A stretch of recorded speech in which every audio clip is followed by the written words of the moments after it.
Hello, everybody, and welcome to this week's Online Communist Forum hosted by the CPGB, PCC, and Labour Party Marxists.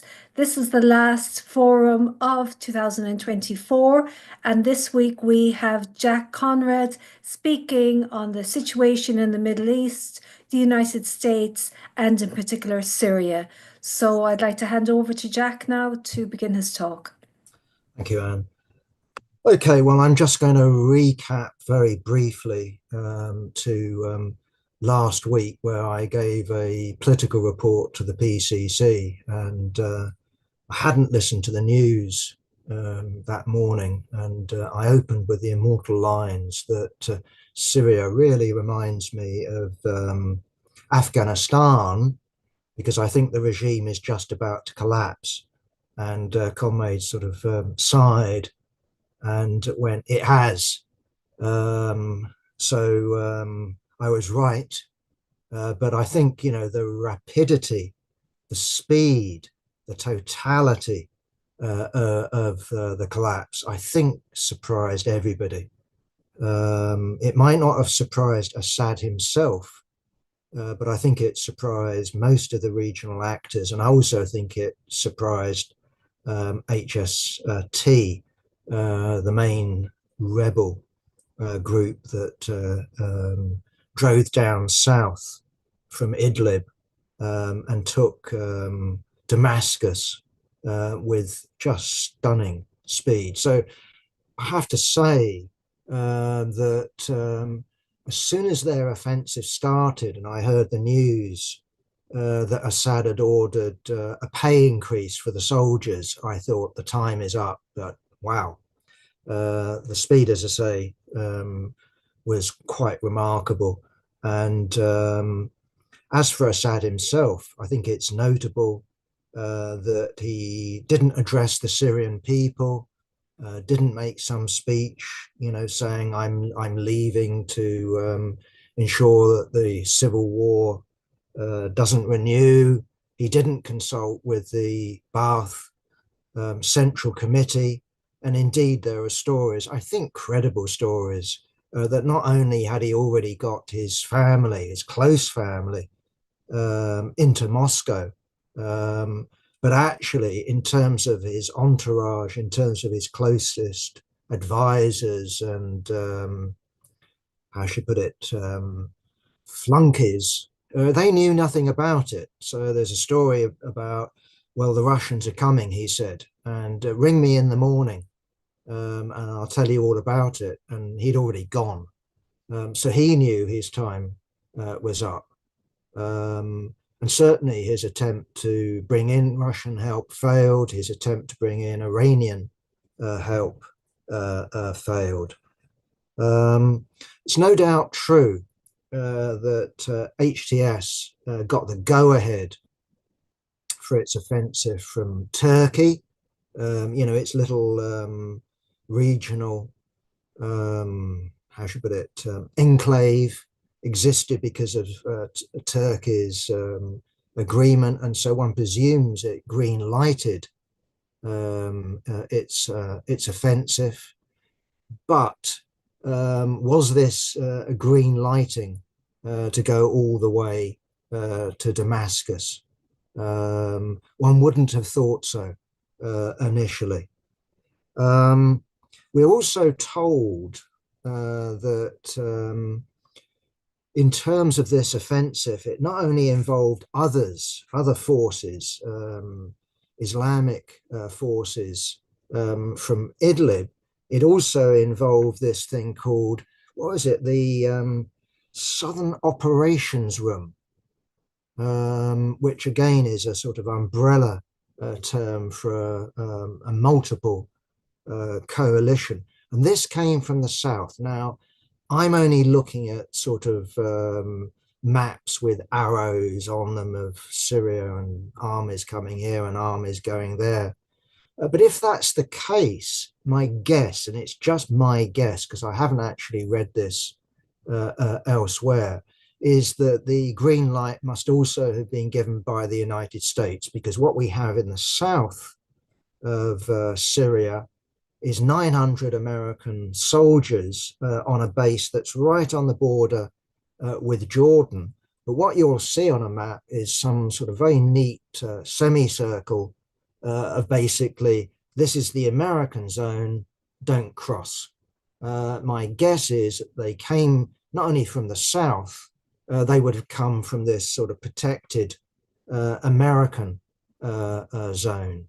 So we've had the green light being given by Turkey, the green light being given by the United States, the red light, we're not going to help from Iran, the red light from Russia, and hey, here's the result. Of course, there are many other players involved. We have other Islamic forces in the east. We still presumably have various militia that are loyal to Iran in the east.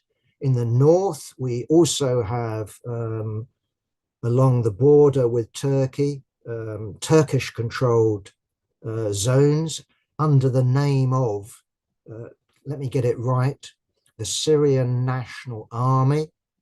Any commentary that you read on this usually puts a bracket after the Syrian, quite rightly, and says, really, it's the Turkish National Army. Well, it's not quite national, but you get the point.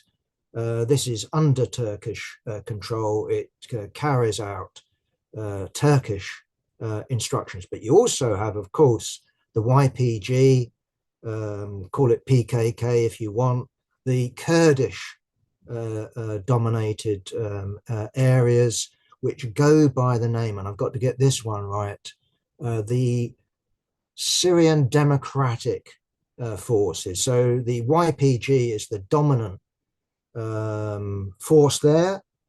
These are the allies of the PKK, the Kurdish Workers' Party, but also bizarrely, just showing what a complex situation there is in Syria, is that the YPG stroke PKK in Syria has been, and as far as I understand it, is still aligned with the United States. That the United States has been, in terms of putting down ISIS, that was the major force that the United States used. So it's still an incredibly complex picture, both because of internal fracturing.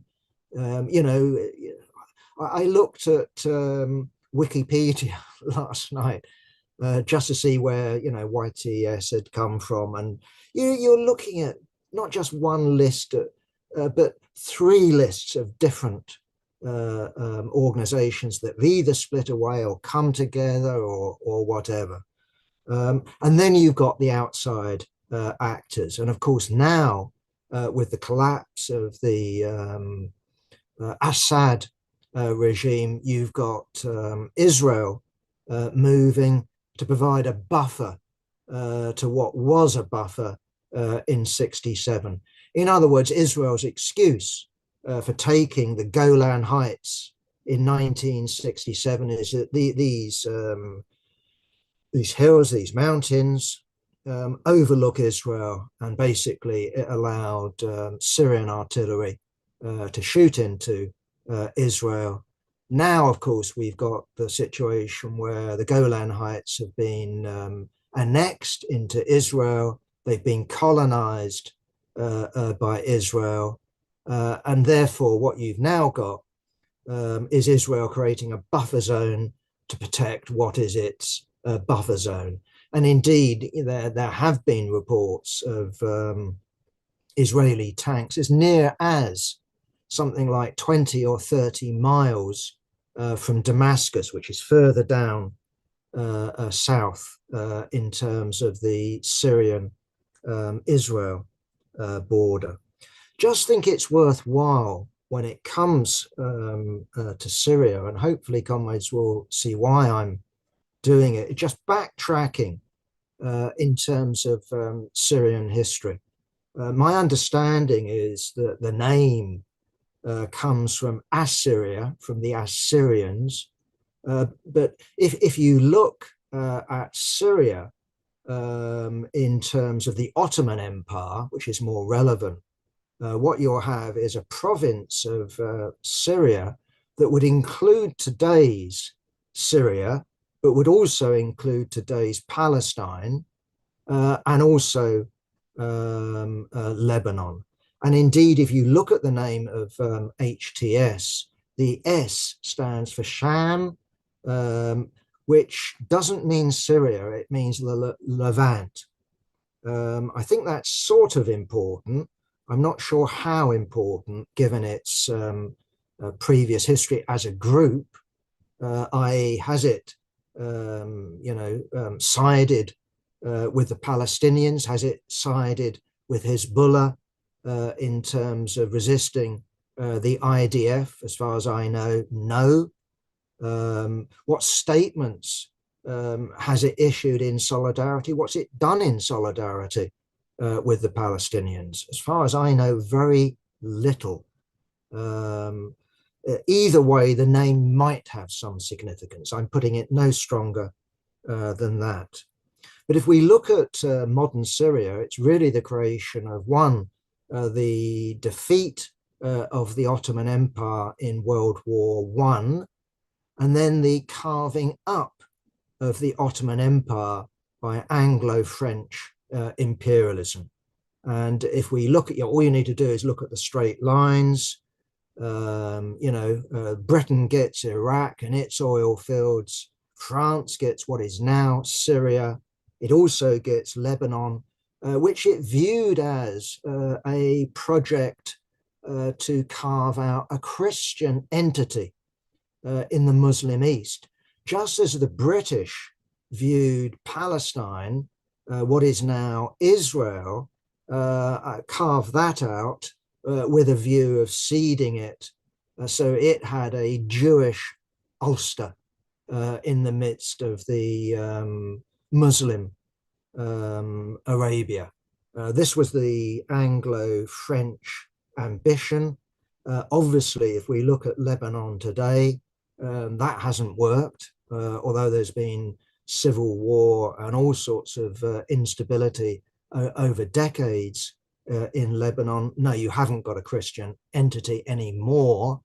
But in Israel, it's not Britain that has its little Jewish Ulster. It's, of course, the United States. And that changed really with the 1967 war, perhaps 1971. I think Kissinger took over that particular section of the State Department. Whatever way, we went from a situation where the United States was potentially hostile to Israel, where it became its number one sponsor. In terms of Syria itself, my understanding was, is that at the beginning of World War II, this was controlled by Vichy France. So not the Free French, but Vichy France, the ones that surrendered to the Nazis. And they were facilitating German troops, German movement over Syria and threatening Iraq and the oil fields, which had become of strategic importance. And what you had was a Free French, mainly British invasion of Syria. After independence, I shouldn't say after independence, in 1943, so this is in the middle of World War II, the French allow elections. And what you had, again, I need to do more research into this. Maybe comrades here on the call will know more than I do. You couldn't know, you could know less, but you'll be hard pushed. Either way, they had elections, and forces called nationalist forces won a majority. My understanding is that these nationalist forces were basically the bourgeoisie and the landowning classes. And they dominated Syria, really until the failure of the Arab Israeli war. And what we're talking about here is 1948, not 1967. And it was after that that Syria goes into, how should I put it, the era of the colonels, the era of Syrian politics being dominated by the army, which is basically what Baathism became, what Assadism became. In the same way, although we officially have a civilian regime today in Cairo, the reality is that the Morsi regime is a military regime. So although you had the Ba'ath Party, the reality was that what we were dealing with is a state regime. What we were dealing with is a situation of where, although you had a ruling class that obtained surplus value from agriculture and from industry and from trade, it was the state that lifted up over that class. Okay, there would have been intermarriage. The elite of the Ba'ath Party, the elite of the army would have merged with that class. But it's clear that we were dealing with some sort of Bonapartist regime, but a Bonapartist regime that certainly with the 60s into the 70s was really modeled on the Soviet Union. So I don't know where, for example, the secret police got their training. It could have been Moscow, it could have been Berlin, but the point is there. And indeed, what you had in such countries is the attempt to emulate the Soviet road. And we're talking about Stalin's Soviet Union.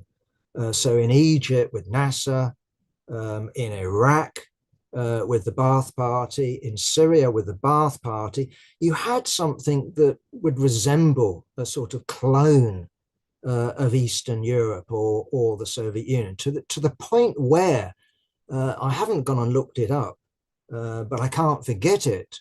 If you take what is now the Socialist Party in England and Wales, SPEW, its precursor as militant tendency, I always remember reading in their publications that Syria is a worker state. I don't know whether it was a deformed worker state or exactly what designation they gave to it, but it was a worker state. Why? Because of nationalization.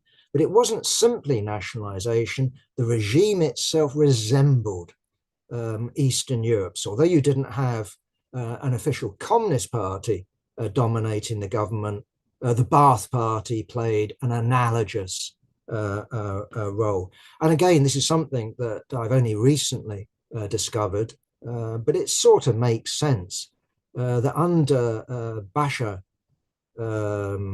Assad, it also took on elements of North Korean ideology, not so much the Juche independence, autonomy nonsense, but the family, the dynasty, where you've had now 3 Kims in socialist Korea, father, son, grandson. What you had in Syria is an Assadist ideology. So the father, he's the founder of the dynasty, and Bashar is the, I don't know, the great successor. I don't know whether he was grooming one of his sons to take over. Okay, just a very quick comment on 2011. 2011 has been bracketed, put under the umbrella of, well, what happened in Egypt happened in Damascus. What happened in Egypt happened in Syria. There's a truth there, but I also think that there's lazy thinking. There's exaggeration also there. What is beyond dispute, as far as I understand it, at least, is the fact that what went from protests, there's no doubt that there were protests, quickly developed into a bloody and complex civil war. And the figures that I've got, if they're anywhere near accurate, speak for themselves. And the figures I've got, in terms of the civil war, a total of 580,000 people have died. And out of that, 306,000 were non-combatants, which is an absolutely staggering, awful figure. And again, the figures of the number who've fled abroad, gone to Turkey, gone to Europe, huge numbers of people displaced. So that shows you the level of, the civil war. It really is a situation that if you weren't armed, you needed an armed group to protect you. And if you didn't have an armed group to protect you, you were done for. And if you had an armed group protecting you and it was on the losing side, again, God help you. And all I would say is looking at some of the reaction on the left, and I haven't done a sort of my obvious suspects. I simply went to Google and looked down the news and see what left organizations I came up with. And the first one I came up with, I don't know if other comrades know who I'm talking about, News and Letters. That's the humanitarian or humanist Marxists. They trace their origins back to Trotsky, but via way of CLR James and all the rest of it. Anyway, I was reading them, and they are quite typical, actually, of much of the left. So they're worth quoting. What we have is a statement saying, now the revolution, and we're talking not about 1963 or 1960 or 1970, we're talking about 2011. Now the revolution has come roaring back to life. And we actually have similar stuff from Australia. I was reading Links, which is basically tailing YPG, the Kurdish forces in northern Syria. They're basically saying, well, it's good that Assad has gone. Now's Syria's chance to take the road to multinational democratic development. I keep my fingers crossed. Well, that's something to fight for, something to call for. But quite frankly, if you take News and Letters, it's delusional. And I have the same response, actually, to the statement issued by the International Socialist Tendency. This is an organization, of course, headed by Alex Kalinikos of the British Socialist Workers' Party. I think they've got something like a good 24 affiliates to them, amongst whom there's, I think, if I get the name right, the United Revolutionary Left. I could be wrong on that. Either way, their Syrian organization, I presume, has drafted the statement, and the other comrades have endorsed it. And what struck me instantly was its narrowness. If we look at what I've just described in terms of Syrian history as being part of the Ottoman Empire, we should add to it that there have been two attempts in Syria to actually unite, not only with its fellow co-thinkers co-thinkers and rivals, as it turned out, in Iraq, their fellow Ba'ath Party adherents, but also with Nasser's Egypt. And you've had two attempts at Arab unification under what was called the United Arab Republic, very much along Nasser's lines, but also taking their inspiration from the Soviet Union. So what struck me initially by the international socialist tendencies statement is how national it was, how Syrian it was, how un-Levant it was. it expresses its sympathy, its solidarity with the Palestinians. It ends with, quite rightly, protest against Western governments such as Austria, Germany, Britain, saying that, Syrian refugees, if you haven't fully registered, hey, maybe we'll send you back because it's safe. Are you kidding me? It's safe. We'll come to that in a minute. But no recognition in this statement of that these borders are artificial, that there is an Arab nation of which the Palestinians are part of.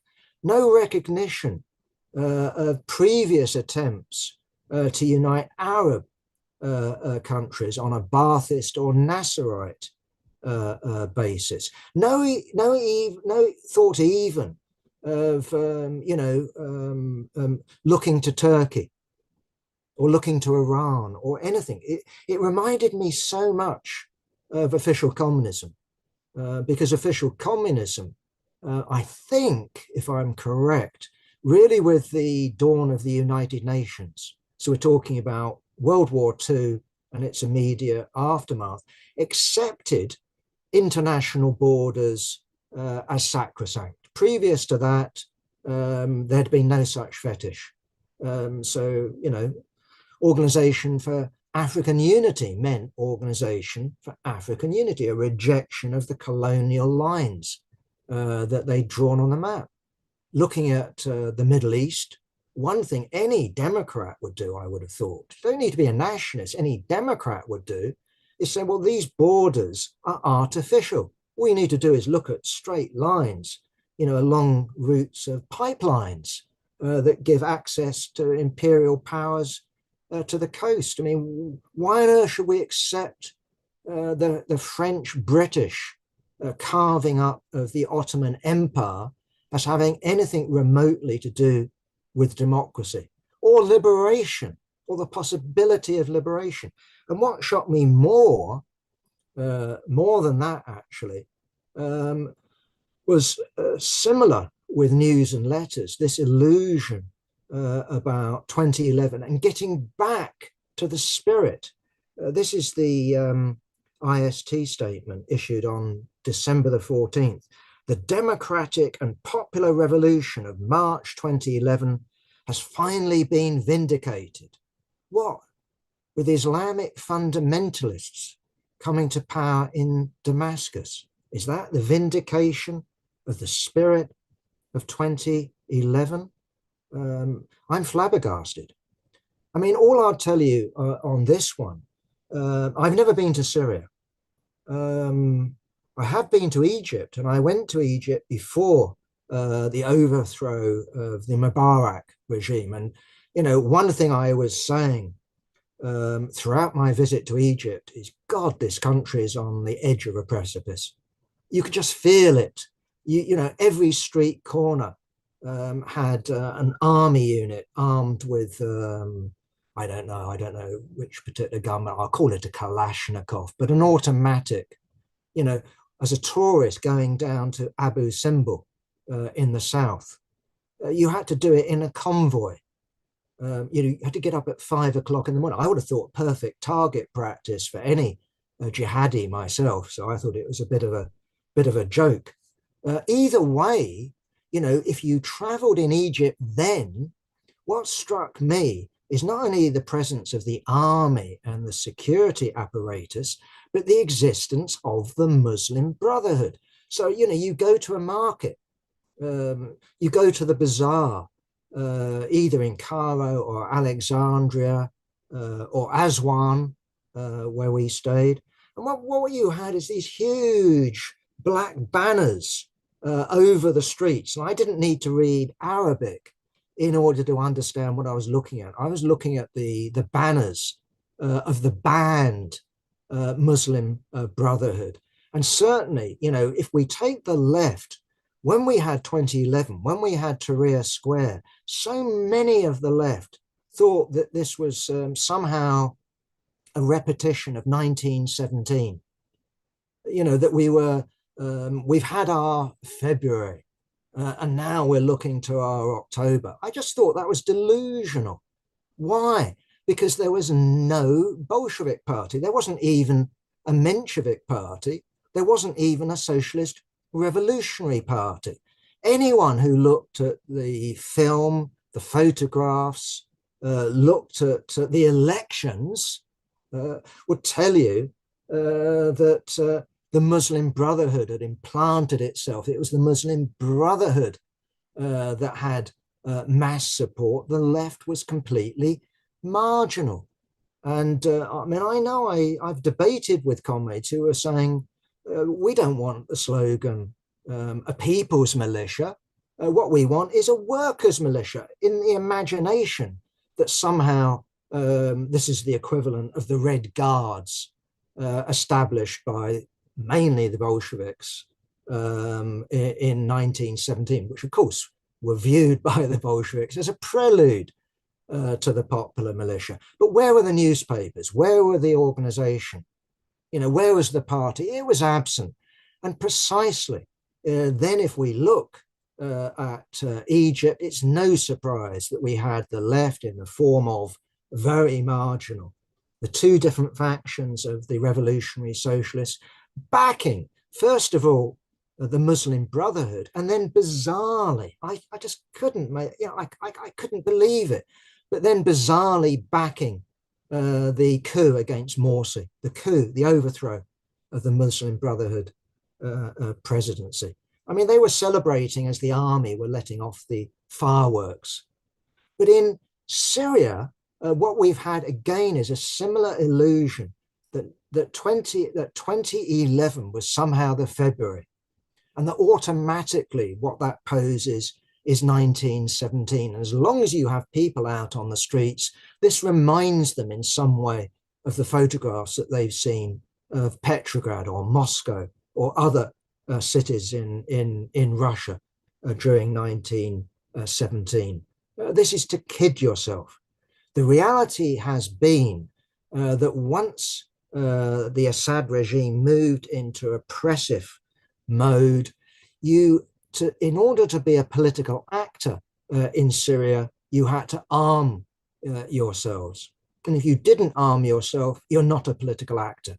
And those comrades who today, I presume, are in exile, not in Syria, that are talking about going back in order to call for demonstrations and strike action, if you're seriously thinking about that and aren't thinking about how you actually establish your armed wing to protect your demonstration, to protect your strike, to protect your ability to actually win an audience amongst the poor and amongst the working class in Syria, you're going to commit suicide. Don't listen to Alex Kalinikos. Don't go with this idea that it's somehow a return to 2011. I think that's a dangerous illusion.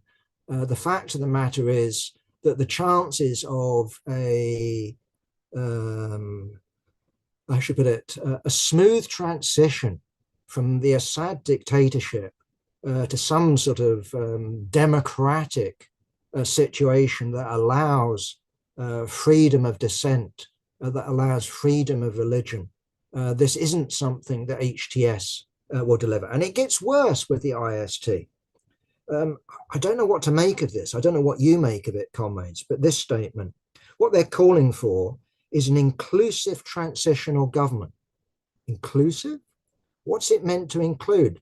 The Kurds, different religious organizations, the different Islamic factions, Turkish government?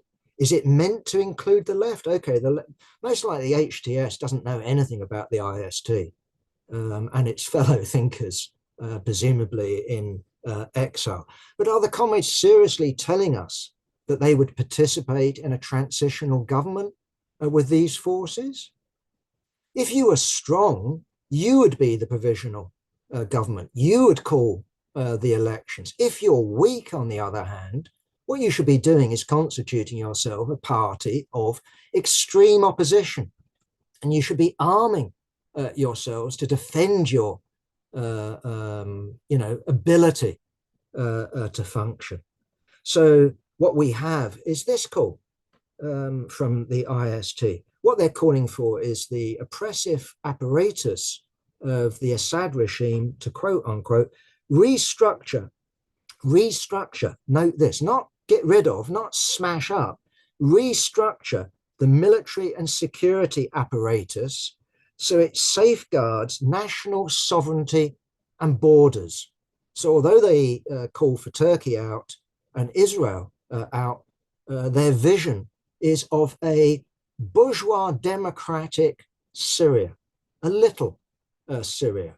I mean, this is classic, as I said, classic Menshevism, but maybe the Mensheviks were a bit more bold and a bit more imaginative than that. No, it's classic official communism.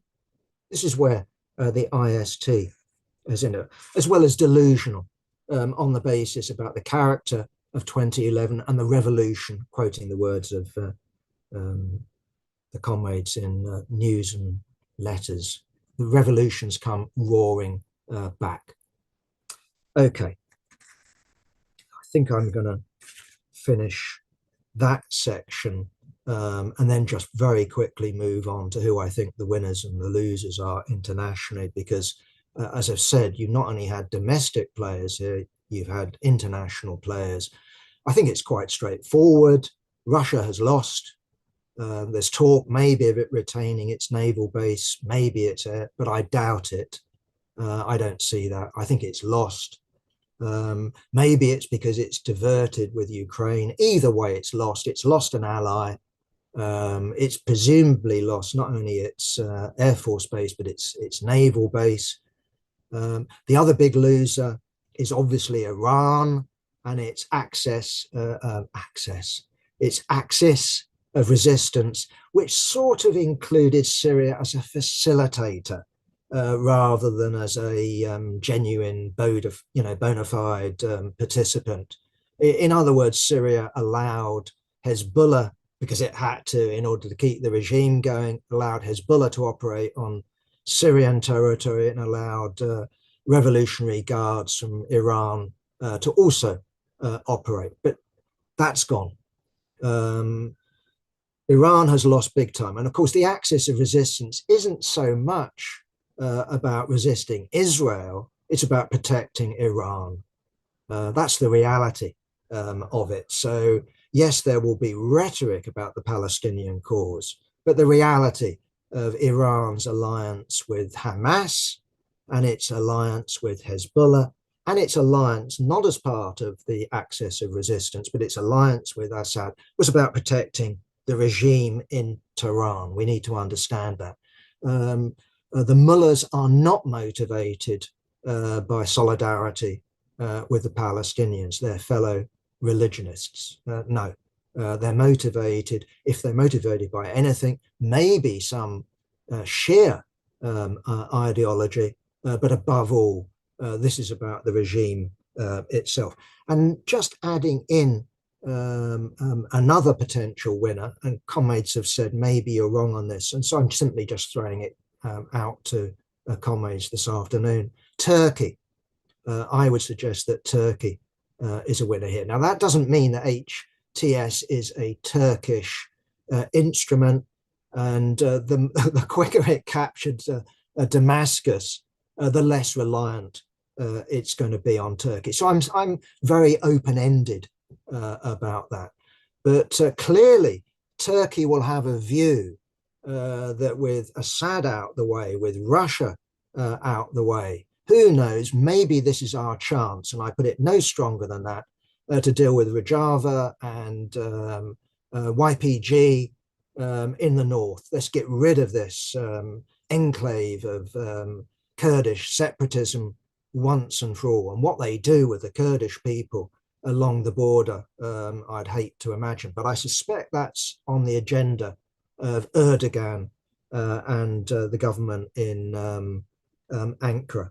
The other winner clearly is the United States. Why? Because Iran has been weakened, Russia has been weakened, and Israel has been immensely strengthened. I've already talked about the Golan Heights, but we should also mention, I don't know what the figure is now, I did actually read it in the break between my PCC meeting and this one.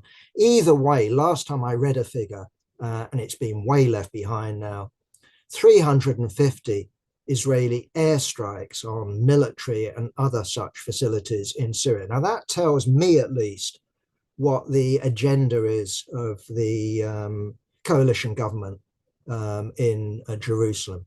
And that is a Syria of warlordism, not a stable Syria with free and fair elections, with a reconciliation between the Kurds and other national minorities and the Sunnis and the Levis and everything's one. No, they want to bomb it so that we have an incredibly fragmented Syria that would represent no threats whatsoever to Israel. And you reduce it almost to the point of gravel. That seems to be the Israeli war aim here. I cannot read what they're doing in any other way. They're not going out to strengthen the government in the new government in Damascus. They're going to make sure that no government can actually run the whole country, but can only run pockets of the country, which are constantly changing hands, depending on who gets what outside backing or who happens to be lucky on the battlefield this week. That's my reading of it anyway. And of course, what we have about a month away now is Trump coming in. And my guess, for what it's worth, my fear is that he will, he's already said it, finish the job. What's he mean by that? I take it as another mass clearing of Palestinians out of Gaza. I take it as a mass clearing out of Palestinians from the West Bank. That's my reading of the situation. And the conditions are perfect as far as Netanyahu is concerned. And I'd also say this, my other fear, my other expectation is either before Trump comes in or after Trump comes in, Israel will be given the green light to attack Iran. And we're not talking about an invasion. We're talking about an attack on its nuclear facilities. And any move by the hardliners to, how should I put it, to go for nuclear weapons, that would be the trigger. But anything could be the trigger. That you breathe would be a trigger as far as Netanyahu would be concerned, and as far as I can see, as far as Trump would be concerned. As I say, that doesn't mean an invasion, but it would mean, first of all, airstrikes, but it may be, who knows what the actual situation on the ground is. I've been assured that actual national antagonisms are not intense in Iran, but maybe a plan to break the country up and again reduce it to what we've seen in Syria, what we've seen in Libya. No functioning state whatsoever. Okay, that's enough of that. Okay, just two more items. What time have we got? I want to try to finish by 6 o'clock, so I'll be quick. Just two comments. First of all, on reform, got a useful article on the back page of this last edition of 2024, but I think it's a bit too holding up a mirror to the mainstream media. And I think we need to be conscious, or at least try to work out, what the hell is the mainstream media doing in Britain?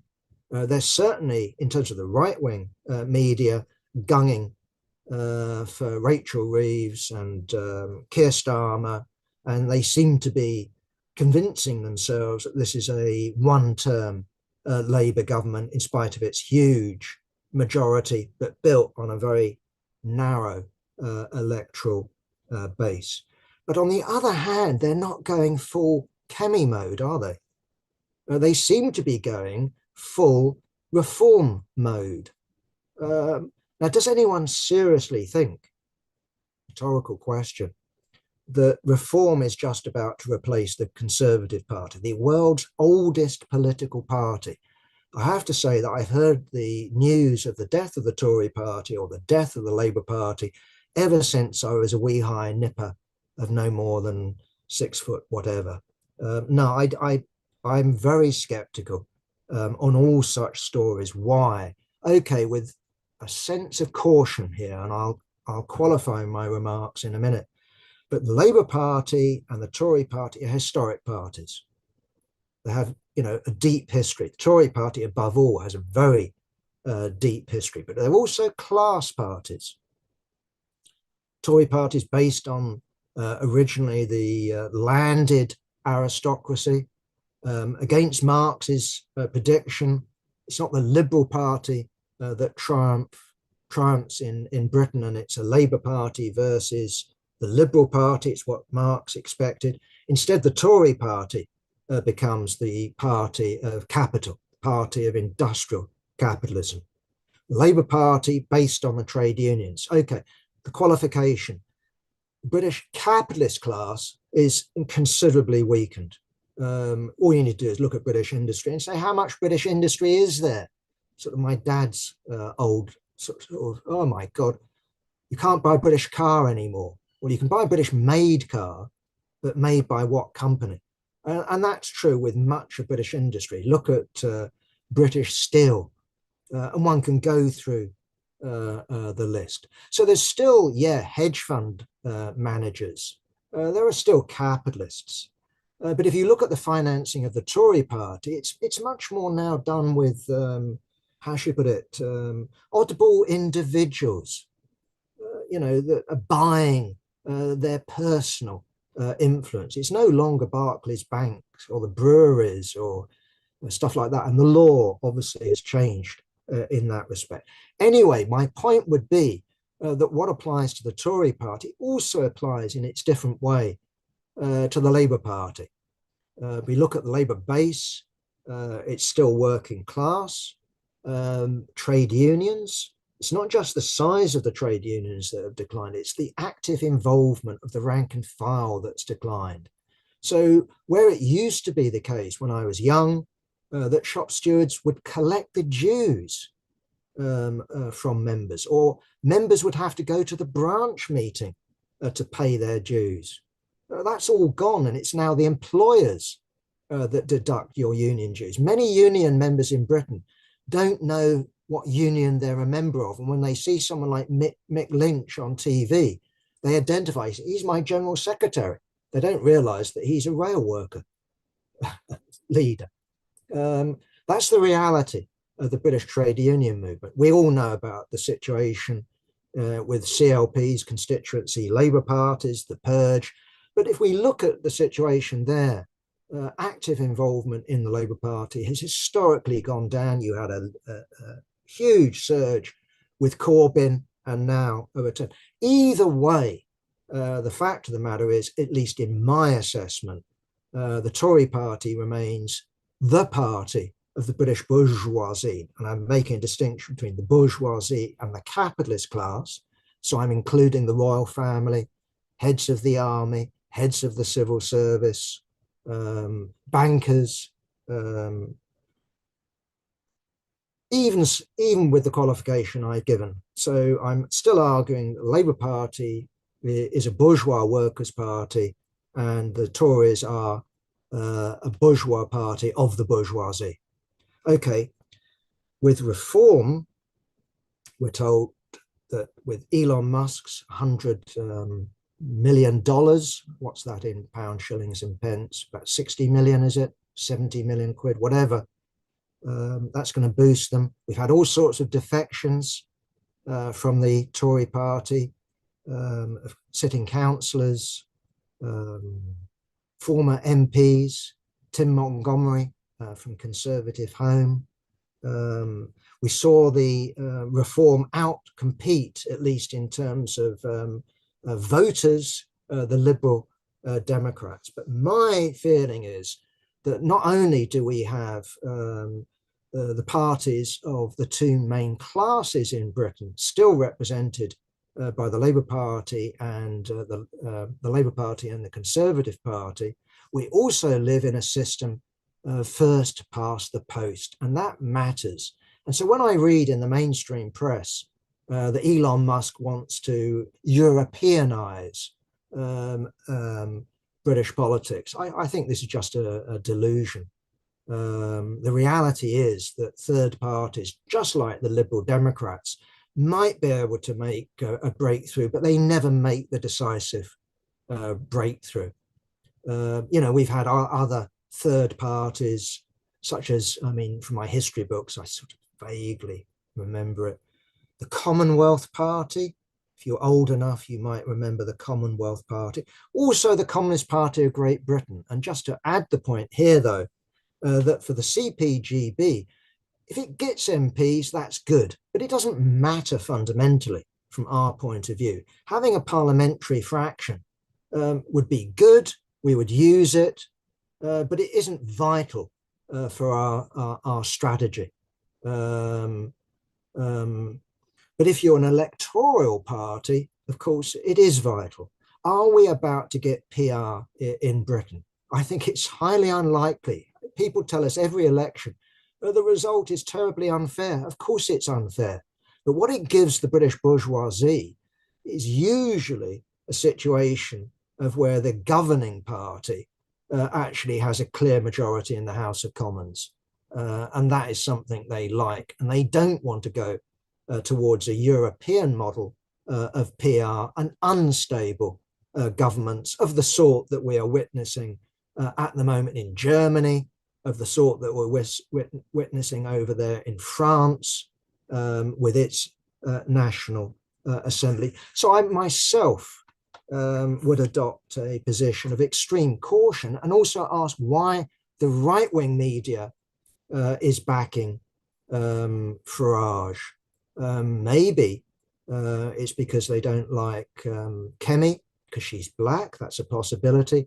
Or maybe they're simply trying to whip the Tories into line. There is a report, which doesn't surprise me. How reliable it is, I don't know, from Bloomberg, talking about an informal pact being negotiated between the Conservative Party and Reform. That's quite a possibility. But the more they do that, the more Farage's stated aim of taking voters from the Labour Party falls down. The more that Reform is seen as an outlier in alliance with, even unofficial, with the Conservative Party, the more instinctively people who normally vote Labour will say they're just Tories.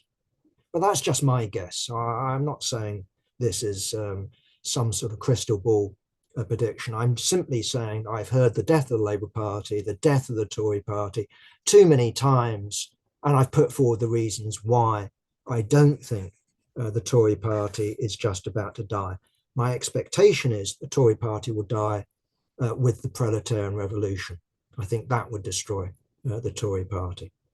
Okay, lastly, in my last few remaining minutes, I thought it would be worthwhile to comment on Luigi Mangione, the assassin of Brian Thompson.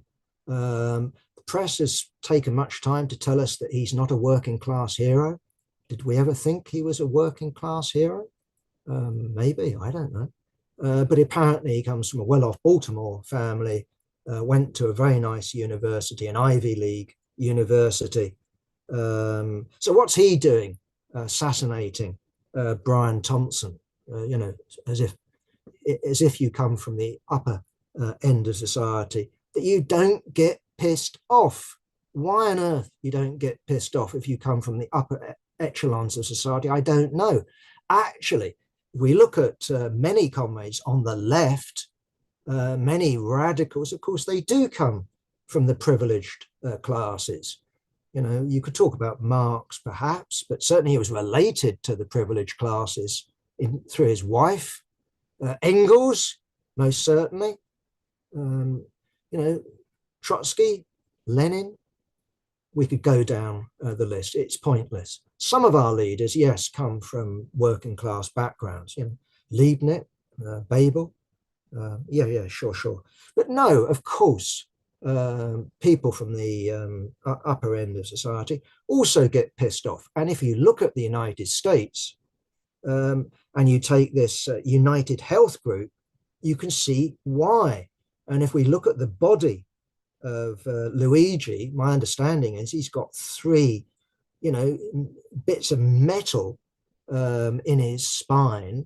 And if you read, as I've done, and I'm sure you comrades have done, his manifesto that they found, I think, on him when he was arrested. Anyway, it's on there online. You can read it.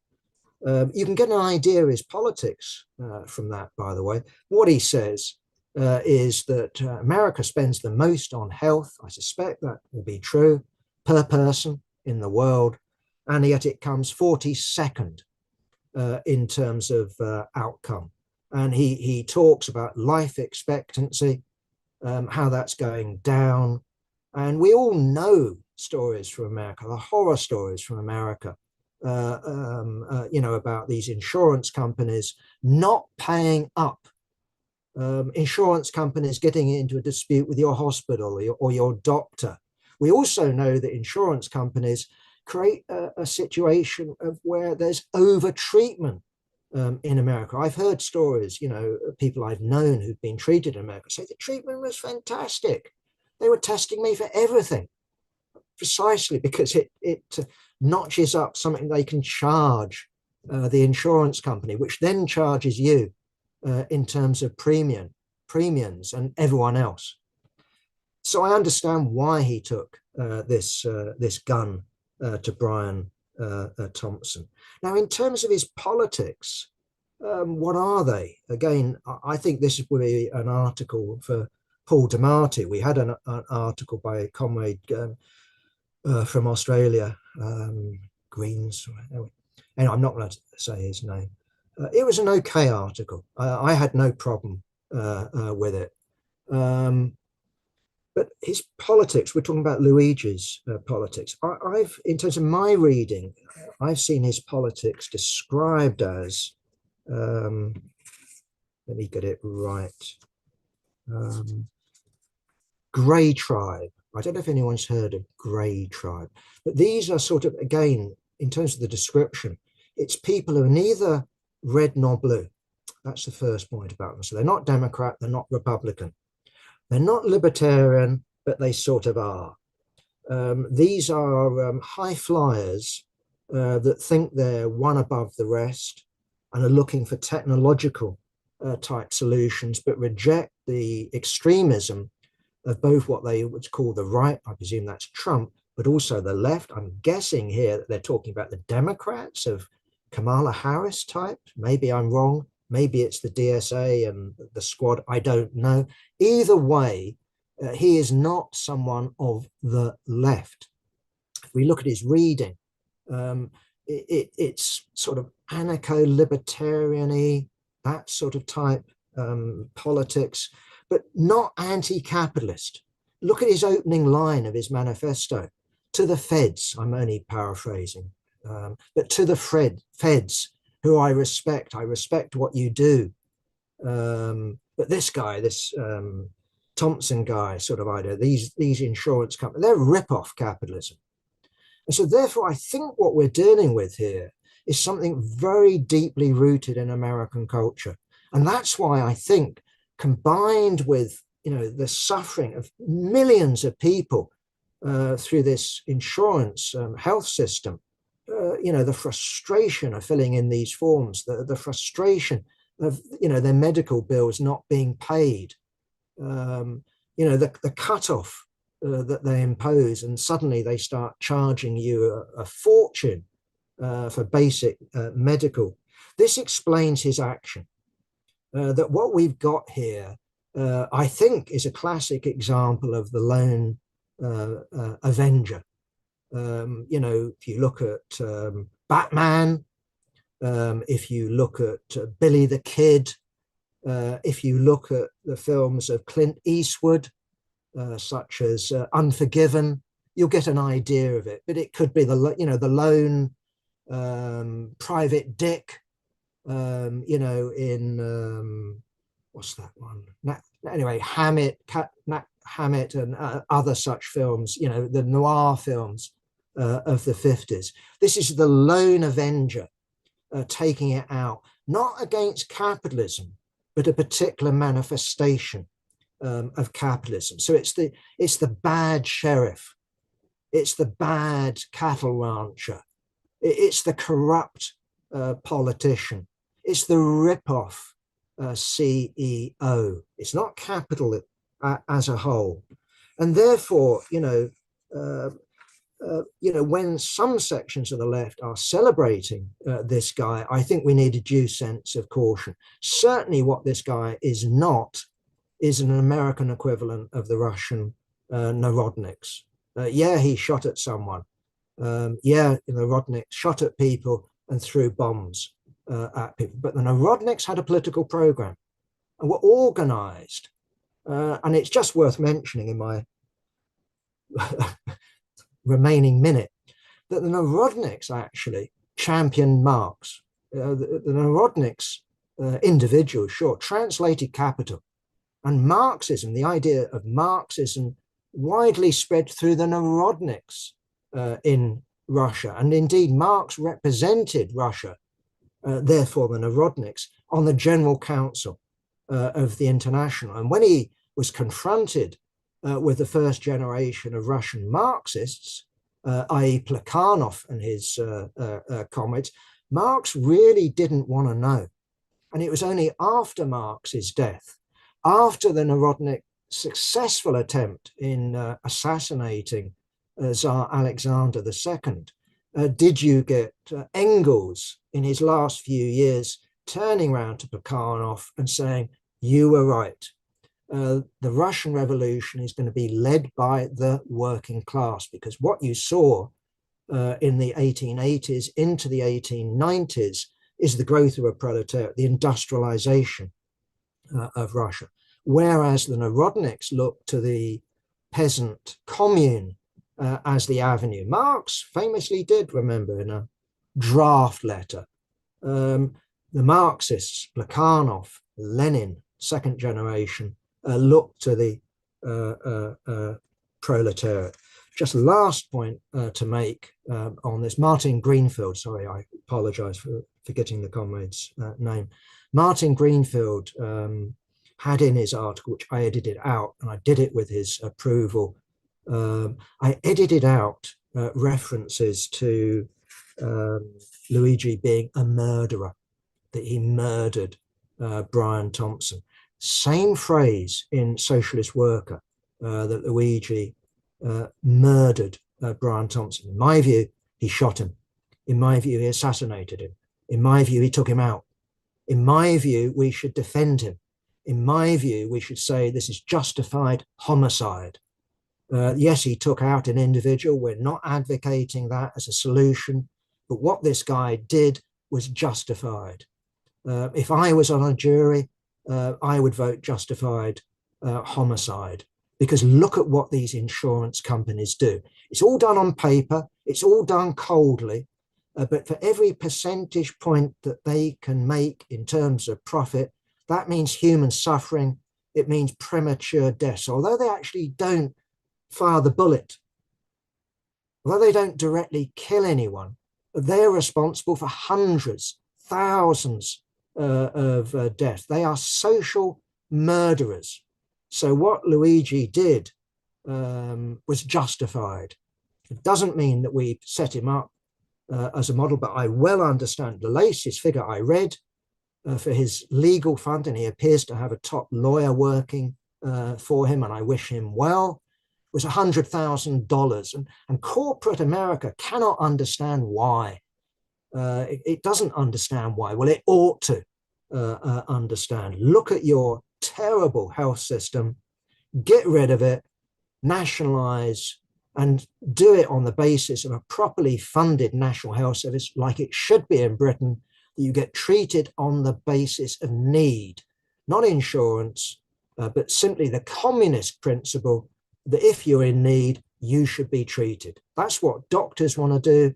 That's what nurses want to do. That's what ambulance drivers want to do. That is what auxiliaries want to do in the National Health Service. That's the sort of health service that we demand universally. Thank you, Anne. Thank you very much.